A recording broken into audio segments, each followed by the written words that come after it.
Hello everybody, welcome back to another new releases video. I'm excited to go over all of the new releases for books coming out in July. This is actually the first time I'm looking at this list as well, so I'm really excited to kind of see what new books are coming, if there's any that we're interested in, if there's any that we're not interested in, and let's just kind of chat new releases for July. So I'm starting with books by authors that I've already read from before, just to kind of get a gauge of anything new coming out that I might be a little bit extra excited about. First up, we have Not Quite Dead Yet by Holly Jackson. I have heard of this book. It does come out July 22nd. I am not sure quite yet if it's something I'm going to read yet. I want to hear some more early reviews and some reviews from booktubers that I trust, but it does sound really exciting because I did really love A Good Girl's Guide to Murder, and this is her first adult thriller, so I am interested in that. It says it's a twisty thriller about a young woman trying to solve her own murder. In 7 days, Jet Mason will be dead. Jet is the daughter of one of the wealthiest families in Woodstock, Vermont. She's 27 years old. She's still waiting for her life to begin. I'll do it later, she always says. She has time until Halloween night when Jet is violently attacked by an unseen intruder. She suffers a catastrophic head injury. The doctor is certain that within a week the injury will trigger a deadly aneurysm. Jet has never thought of herself as having enemies, but now she looks at everyone in a new light. Her family, her former best friend turned sister-in-law, her ex-boyfriend. She has at most 7 days, and as her condition deteriorates, she has only her childhood friend Billy for help. But nevertheless, she's absolutely determined to finally finish something. Jet is going to solve her own murder. Honestly, it does sound really, really good, and the early reviews are great. There is only 900 or so ratings, which is still a lot since it hasn't been released yet, but it is at a 4.27, and I don't know, I think I'm interested in it. I think it could potentially be like a book of the month pick, so I'll keep my eyes peeled for that, but I am interested in Not Quite Dead Yet. Next, expected July 25th is The Enchanted Greenhouse by Sarah Beth Durst. This is, I think, a prequel to The Spell Shop, which I did read The Spell Shop and I did like it. It kind of put me in a little bit of a reading slump, but I think it's just because it was so cozy and I just wasn't in the mood for it. However, I am excited for The Enchanted Greenhouse because, one, the pages are green, which The Spell Shop, my pages were purple, and I think it's kind of a prequel to The Spell Shop. It says it's a standalone, so I'm sure you could read them both like separately, interconnected standalones, but they do have characters that sort of intertwined. It's about Turlu Perna. She broke the law because she was lonely. She cast a spell and created a magically sentient spider plant, and as you may or may not know, that spider plant is actually in The Spell Shop. And as punishment, she was turned into a wooden statue and tucked away into an alcove in the north reading room of the great library of Elysium. This should have been the end of her story, yet one day Turlu wakes in the cold of winter on a nearly deserted island full of hundreds of magical greenhouses. She's starving and freezing, and the only other human on the island is a grumpy gardener. Oh, to her surprise, he offers to Turlu, I keep saying that wrong, Turlu a place to sleep, clean clothes, and freshly baked honey cakes, at least until she's ready to sail home. But Turlu can't return home and doesn't want to. The greenhouses are a dream come true, each more wondrous than the next. When she learns that the magic that sustains them is failing, causing the death of everything within them, Turlu knows she must help, even if that means breaking the law again. This time, though, she isn't alone, assisted by the gardener and a sentient rose, so I kind of feel like this is a little bit like The Spell Shop. Turlu must unravel the secrets of a long-dead sorcerer if she wants to save the island and have a fresh chance at happiness and love.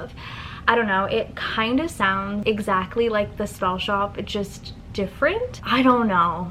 I honestly don't know if I'll grab it. It looks beautiful and it's probably a really sweet little cozy fantasy, but that one, it's on my radar, but I still don't know just yet. Next, from Miss Lynn Painter, coming out July 15th, or expected July 15th, is Made for Each Other. I love a Lynn Painter rom-com. I truly think she's one of the best YA romance writers.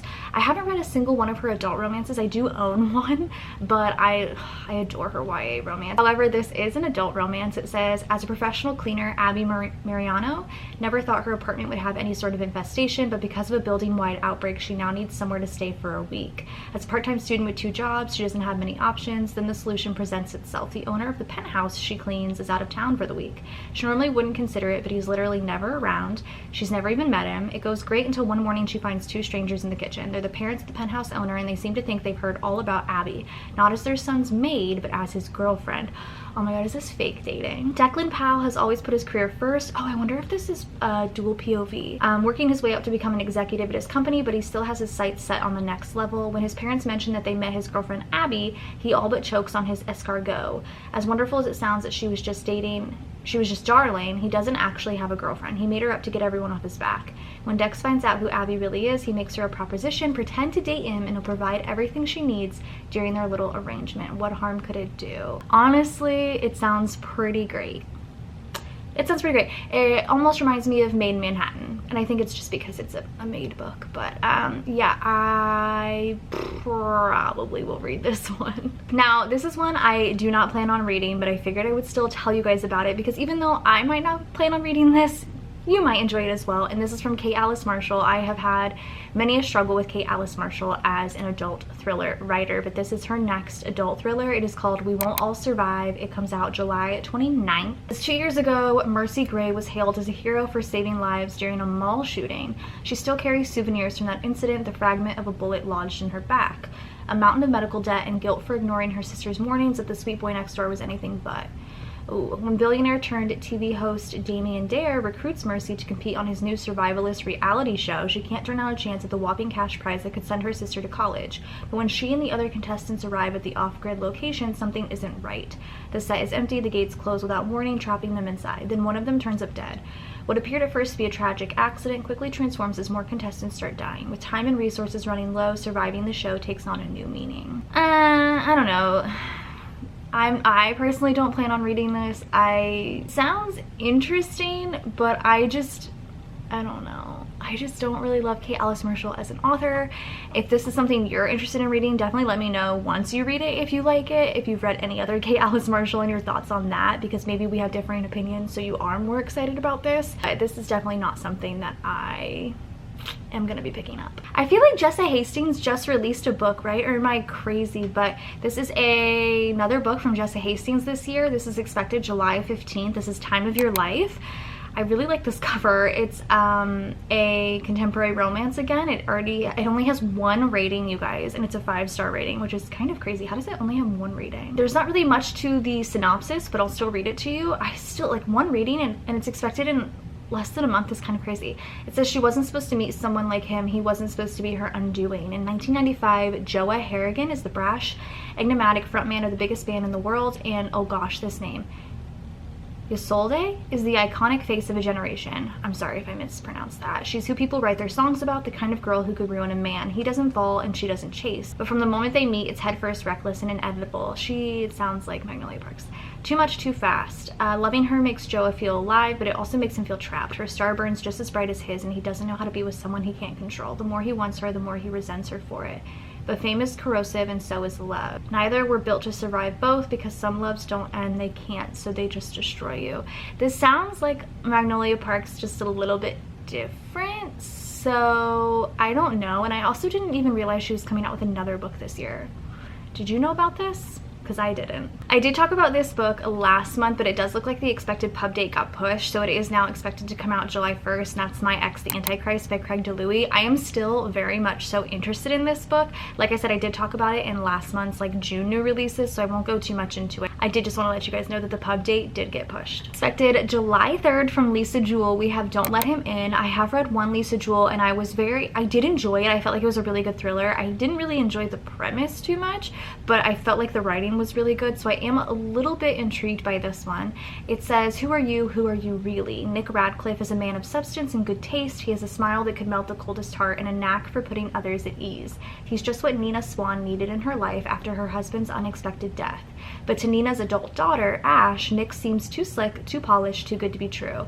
Without telling her mother, Ash begins digging into Nick's past, which she finds is more than unsettling. And then it looks like there's another person involved. It says Martha is a florist living in a neighboring town with her infant daughter and her devoted husband, Alistair. But lately, Alistair has been traveling more and more frequently for work, disappearing for days at a time. When Martha questions him about his frequent absences, he always has a legitimate explanation, but Martha can't share the feeling that something isn't right. Nina, Martha, and Ash are on a collision course with a shocking truth that is far darker than anyone could have imagined. And all three are about to wish they had heeded the same warning: don't let him in. Is it the same guy? It sounds like it's the same guy. I am a little bit intrigued by this one. It says final cover to be revealed, and this book comes out in less than a month, so I'm a little bit interested in that. I feel like I've seen the cover for this, so maybe Goodreads is just behind, but are you interested? Have you read more than one Lisa Jewell? Because like I said, I've only read one, but I have been interested in more. We'll see. It sounds intriguing. Once again, another book I haven't heard about yet, which is exciting. It looks like we have a standalone from Brandon Sanderson, which I've only ever read one standalone from him. I need to get into the Cosmere. I need to get into it. I already have a whole list of how I should be reading it. It's gonna happen eventually. This is called Isles of the Ember Dark. It says the Cosmere number 32, but it does say it is a standalone. It's expected to come out July 1st. Again, haven't heard of it yet, so that's kind of exciting that I'm seeing it now. It's an epic fantasy. Early reviews are really, really good. It says all of his life, Six of the Dusk has been a traditional trapper of aviar.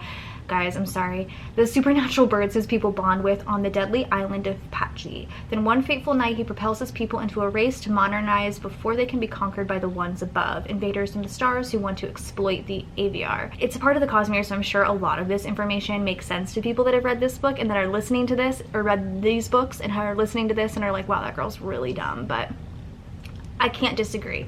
But it's a race they're losing, and Dusk fears his people will lose themselves in the effort. When a chance comes to sail into the expanse of the Ember Dark beyond a mystical portal, Dusk sets off to find his people's salvation with only a canoe, his birds, and all the grit and canniness of a Patji trapper. Elsewhere in the Ember Dark is a young dragon chained in human starling of the starship Dynamic. She and her ragtag crew of exiles are deep in debt and on the brink of losing their freedom, so when she finds an ancient map to a hidden portal between the Ember Dark and the physical realm, she seizes the chance at a lucrative discovery.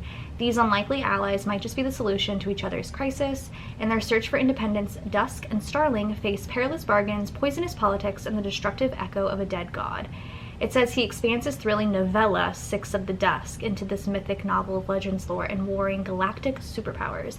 I personally will not be picking it up just because I need to get into the Cosmere before I can read the Cosmere number 32, but for those Brandon Sanderson fans, there you go. Another quick little update, I did talk about this book as well in my June new releases, but it looks like the published date did get pushed for this one as well. This is Slowburn Summer by Josie Silver. It is now expected July 17th. I'm still interested in it, but it did get pushed. Oh, I am so excited for this one. I actually have this one on my wish list already, and the cover is very different than the cover on Goodreads. I actually prefer the cover on Goodreads that you can see right here. This is Another Fine Mess by Lindy Ryan. This is the second in the Bless Your Heart series, which I read this first book last October, and it's like, to me, I describe it as like a cozy horror, which I know isn't quite necessarily a genre. It's just not a genre, but it is. It's a cozy horror about these women that run a funeral parlor and are slaying vampires, but this is the second book to come out. So I'm not going to read the synopsis of this because I want you guys to read Bless Your Heart before you read this. You absolutely have to. I think it's such a great book, especially for this coming fall spooky season. But I just wanted to let you know if you did read that and you are interested in the second one is expected to publish July 17th. So those were all of the books by authors that I have read from before. Now we're just going to take a peek at some other books coming out that pique my interest. This book is actually funny because I saw the synopsis for this like a year ago when I added it to my wish list, and it kept saying pre-order, and I'm like, what do you mean? And I didn't realize that it was being pre-ordered for this year, this July, but I'm really excited for this one. I don't know if I'm gonna order it right away, but I'm very excited for it anyways. It's A Witch's Guide to Magical Inkeeping. It's by Sanju Mandana.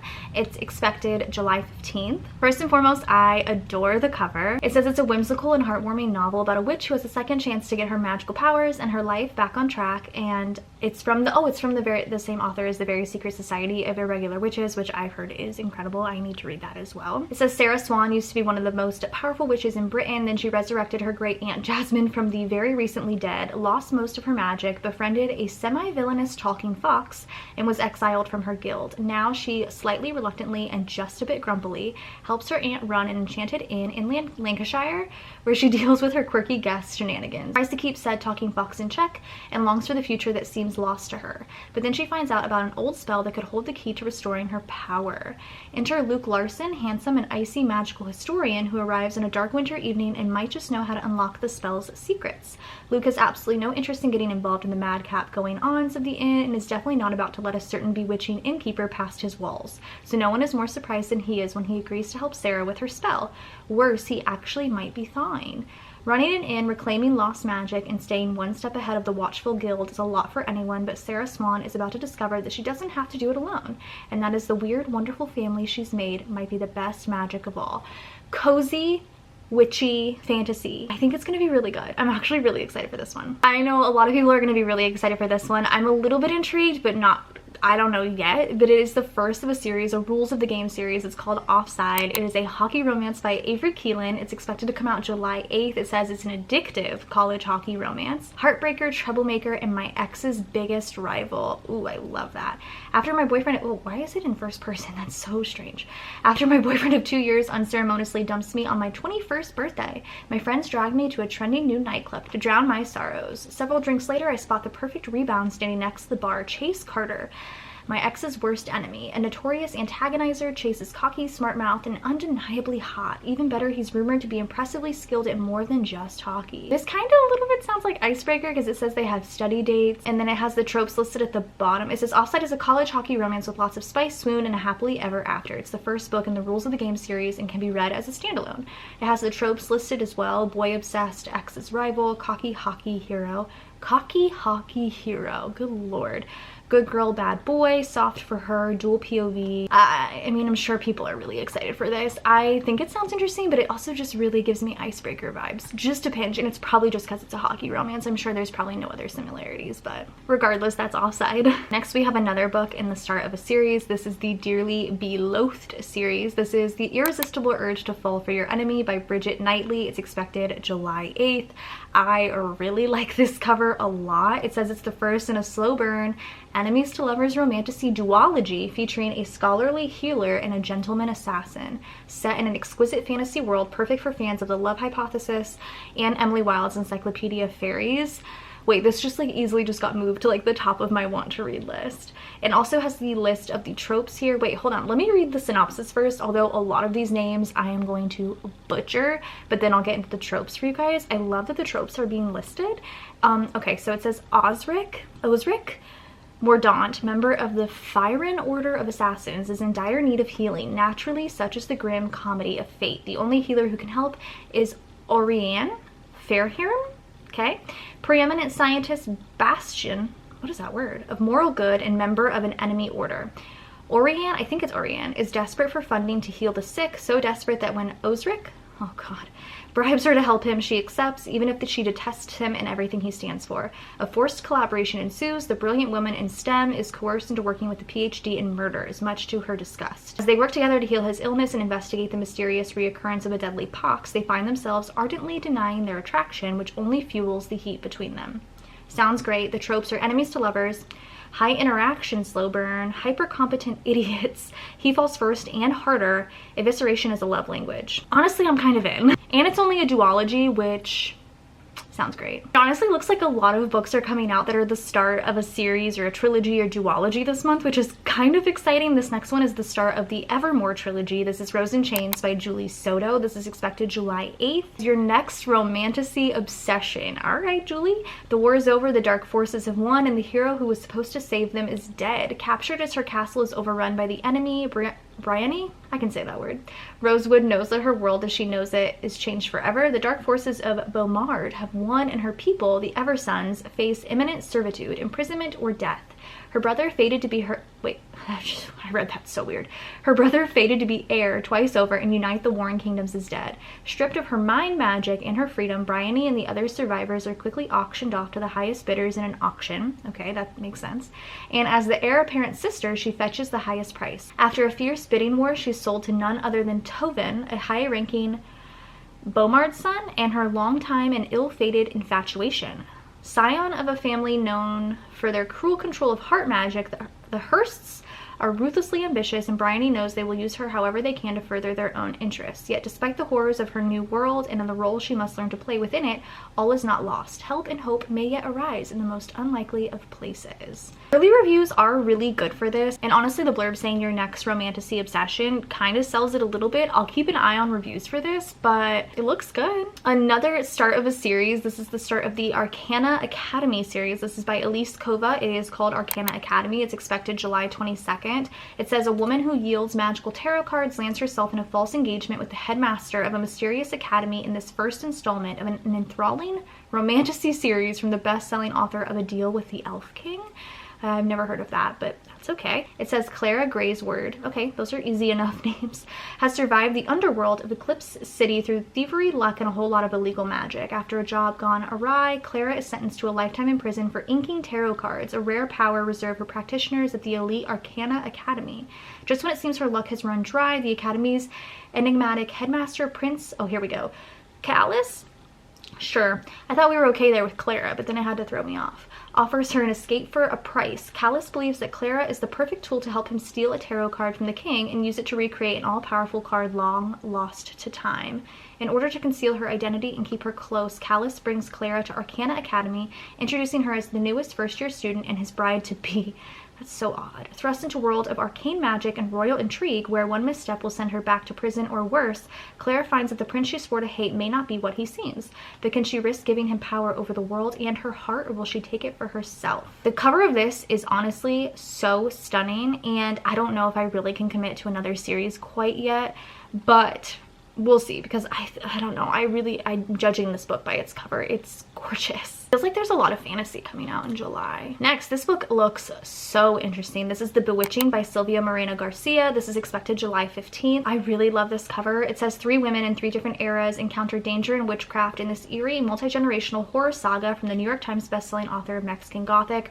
That kind of reminds me of the newest book that just came out by V.E. Schwab, Bury Our Bones in the Midnight Soil, because it's 3 women, 3 different timelines. That kind of gives me the same vibes. It says, back then when I was a young woman, there were still witches. That was how Nana Alba always began the story she told her great-granddaughter Minerva, stories that have stayed with Minerva all her life. Perhaps that's why Minerva has become a graduate student focused on the history of horror literature and is researching the life of Beatrice Tremblay, an obscure author of macabre. In the course of assembling her thesis, Minerva uncovers information that reveals that Tremblay's most famous novel, The Vanishing, was inspired by a true story. Decades earlier, during the Great Depression, Tremblay attended the same university where Minerva is now studying and became obsessed with her beautiful and otherworldly roommate, who then disappeared under mysterious circumstances.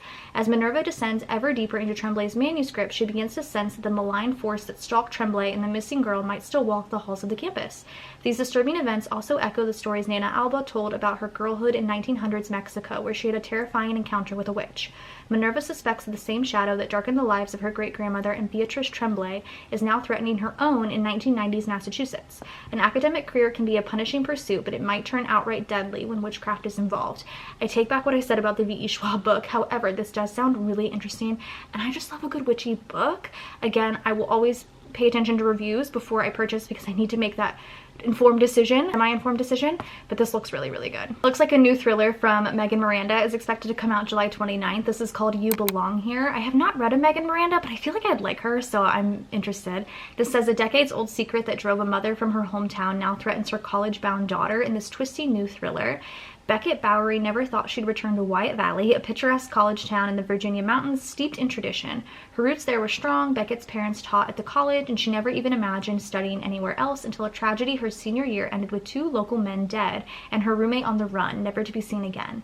For the last 2 decades, Beckett has done her best to keep her distance. Then her daughter, Delilah, secretly applies to Wyatt College and earns a full scholarship, and Beckett can only hope that her lingering fears are unfounded. But deep down, she knows that Wyatt Valley has a long memory, and the past isn't the only dangerous thing in town.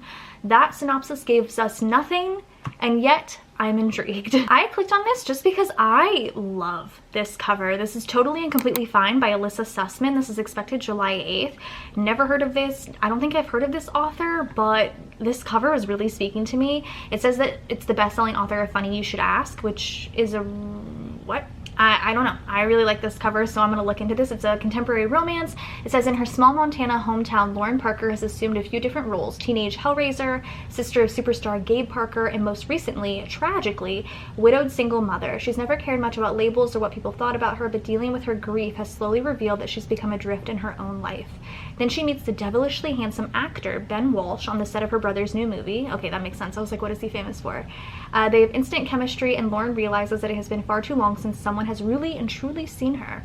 Her rebellious spirit spurs her to dive headfirst into her desire, but when a sexy encounter becomes something more, Lauren finds herself balancing old roles and new possibilities. There's still plenty to contend with: small town rumors, the complication of Ben's fame, and her daughter's unpredictable moods. That sounds kind of like it would be kind of annoying to read. An unexpected fling seemed simple at the time, so when did everything with Ben get so complicated? And is there enough room in her life for the woman Lauren wants to be? Alternating between Lauren's past with Spencer, oh, that sounds so sad, and her present with Ben, totally and completely fine, illuminates what it means to find a life-changing love and to be true to oneself in the process. I'm interested in it, but I, again, will have to look at early reviews for this, or more reviews, because, again, I just liked it based off the cover, and the synopsis sounds a little sad, almost like you're going to be reading her past timeline with her husband that passed. I don't know, we'll see. Of course, I saw this title and immediately had to click so I can read the synopsis. This is How to Survive a Horror Story by Mallory Arnold. This is expected July 8th. I really like this cover. It says 7 authors enter the manor. Can they survive the story within? I think we've heard and seen this synopsis before. However, I don't know, I'll give it a shot. It says, when legendary horror author Mortimer Queen passes, a group of writers find themselves invited to his last will and testament reading, expecting a piece of his massive fortune. Each have their own unique connection to the literary icon, some known, some soon to be discovered, and they've been waiting for their chance to step into the author's shoes for some time. Instead, they arrive at his grand manor and are invited to play a game. I've seen this film before. The rules are simple. Solve the riddle and progress to the next room. That sounds interesting. If they don't, the manor will take one of them for itself. You see, the Queen estate was built on the bones of Mortimer's family, and like any true horror story, the house is still very, very hungry. Okay, wait. It sounds really interesting. I take back everything I said. I'm interested. This one seems interesting just based solely off the title, and I think it's because I literally just read That Time I Got Drunk and Saved a Demon, so I'm like kind of obsessed with covers like this. This is called Tusk Love by Thea, oh gosh, Guanzon. This is expected July 1st, so very, very soon. This cover is so good. It says, a merchant's daughter who yearns for adventure gets more than she bargained for when she falls for a broodingly handsome stranger in this saucy romantasy from the New York Times bestselling author of The Hurricane Wars. I don't know what that is, but this sounds really, really good. It says, as the daughter of an ambitious merchant, Guinevere's path has been predetermined to marry into a noble house of the Dwendalin Empire, raise her family station, and live quietly as a lordling's obedient wife. But Guinevere longs for a life unbounded by expectations, for freedom and passion and adventure. Those distant dreams become a sudden reality when her caravan is beset by bandits, leaving her guards slain and Guinevere stranded alone on the dangerous Amber Road. Her only chance of survival is to travel alongside Oscar, the aloof half-orc who saved her during the attack. Unlike Guinevere, Oscar's path is not so set in stone. With his mother dead and his apprenticeship abandoned, all that's left is a long, lonely walk to a land he's never seen to find family he's never met. The last thing he needs is a spoiled waif like Guinevere slowing him down, even if the spark between them sizzles with promise. Despite his cold exterior, Oscar is brave and thoughtful and unlike anyone Guinevere has ever met, and while Guinevere may be sheltered, whoa, sorry, the lighting is going to change. She brings out a softness in him that he has never dared to feel before. As the flames of their passion grow, they realize that soon they'll need to choose between their expected destinations or their blossoming romance. I don't know, like I said, because I really liked That Time I Got Drunk and Saved a Demon, I think this sounds really fun and I'm interested, and the lighting is going to change again. I was just scrolling to see if there was any more like horror or thrillers that I was interested in. As you guys know, that tends to be my favorite genre, and I saw this one, and this one looks really intriguing. Again, I haven't heard anything about this one. It's called Night Watcher by Daphne Wollstonecraft. It comes out July 8th. It says, Nola Strait, a late-night call-in radio host in Portland, Oregon, listens to stories of hauntings and cryptic sightings for a living. But one foggy, wet evening, when a caller describes an eerie scene that triggers memories of Nola's escape from a serial killer years before, she becomes fearfully aware that he's back to finish what he started. That's like the short blurb. There is a little bit of a longer synopsis, but that synopsis is essentially the same thing. It's just saying that she's convinced that the hiding man is the guy who took her, has resurfaced and is coming for her, with a mysterious next door neighbor lurking in the shadows, more people getting hurt, the police not taking her concerns seriously, and evidence pointing towards her own father. Nola decides to become like her listeners and Night Watcher herself and uncover the monster behind the hiding man's mask. This sounds truly interesting. Haven't heard of this one yet. Love the cover because that is kind of spooky. I'm interested in that one. Another one that seems really interesting, and I really like this cover too. This is called Myra by Nikki Gonzalez. It comes out July 22nd. Eerie hypnotic debut. Oh, I love a debut about friendship, desire, and memory set against the sultry backdrop of Florida's swamplands. Oh, I love that. It's been years since Ingrid has heard from her childhood best friend Myra, a fearless rebel who fled their hometown of, I'm going to mispronounce this, Hialeah, a Cuban neighborhood just west of Miami, for college in the Northeast. But when Myra calls out of the blue to invite Ingrid to a weekend getaway at a house in the Everglades, she impulsively accepts. From the moment Ingrid sets out for the house, danger looms. The directions are difficult, she's out of reach of self-service, and as she drives deeper into the Everglades, the wet maw of the swamp threatens to swallow her whole. But once Ingrid arrives, Myra is, in many ways, just as she remembers, with her sharp tongue, effortless, seductive beauty still thumbing her nose at the world. Before they can fully settle into the familiar intimacy of each other's company, their reunion is spoiled by the re-emergence of past disagreements and the unexpected presence of Myra's new boyfriend, Benji. The trio spend their hours eating lavish meals and exploring the labyrinthine house, which holds as much mystery and danger as the swamp itself. Indoors and on the grounds, time itself seems to expand, and Ingrid begins to lose a sense of the outside world and herself. This feels a little House of Leaves. Against this disquieting setting where lizards dart in and out of porches and alligators peek up from dark waters, Gonzalez weaves a surreal, unforgettable story about the dizzying power of early friendship and the lengths we'll go to earn love and acceptance, even at the risk of losing ourselves entirely. This sounds so intriguing. It sounds like a weird little horror book, and I'm interested. Okay, this is the last one we're going to do because I'm like really scrolling on the list now. I'm getting very deep, and I know I've been talking for an hour. This is The Girl in the Creek by Wendy N. Wagner. This is expected July 15th. This is another horror mystery thriller. Atmospheric and eerie story about a Pacific Northwest forest that seems to be devouring all who enter. A perfect read for fans of T. Kingfisher and Jeff Vandermeer's Cli-Fi cosmic horror. Love a good cosmic horror. It says the Clackamas National Forest has always been a sanctuary for evil, human and alien. The shadows of looming trees and long abandoned mines shelter poachers and serial killers alike. I am already intrigued. Then there's this ruined hotel on the outskirts of oh my god, I'm already here. Then there's the ruined hotel on the outskirts of picturesque small town Faraday, Oregon, nestled in the foothills of Mount Hood, the one drowning in mushrooms and fungus not even the local expert can identify, not to mention the stacks of missing person cases. Freelance writer Erin Harper arrives in Faraday to find out what happened to her brother, whose disappearance in the forest has haunted her for years, but someone else has gone missing, and when Erin finds her in the creek, the girl vanishes again, this time from the morgue, and days later her fingerprints show up at a murder scene. Maybe it's a serial killer, or maybe it's the spores infecting the forest and those lost inside. Okay, Last of Us. Erin must find answers quickly before anyone else goes missing, but she might be next. I'm interested. I'm already sold. I know what I'm about to say is so silly considering the amount of books we just talked about, but it feels like not a lot is coming out in July, which is a little bit crazy. It's a lot of the start of fantasy series, or I guess romantasy as they've all said, and a few different horror thrillers, but not a ton is coming out. I am intrigued by quite a few of these books, but not a lot of them, which is a little bit disappointing, but I am looking forward to July to see what comes out, to see what book of the month picks there are, what aardvark picks there are, and I don't know, I'm kind of interested in a lot of these, so I kind of want to see what other reviewers say too before I, you know, dive deep into them and start picking them up myself. But let me know if there's any books that I talked about today that you are interested in. If you've read any of these already, like you've got some advanced copies and you have thoughts, I would love to hear your thoughts. That would be very helpful. But I hope you guys enjoyed this video. Go ahead and subscribe if you're not already, and I'll see you guys in my next one. Bye guys.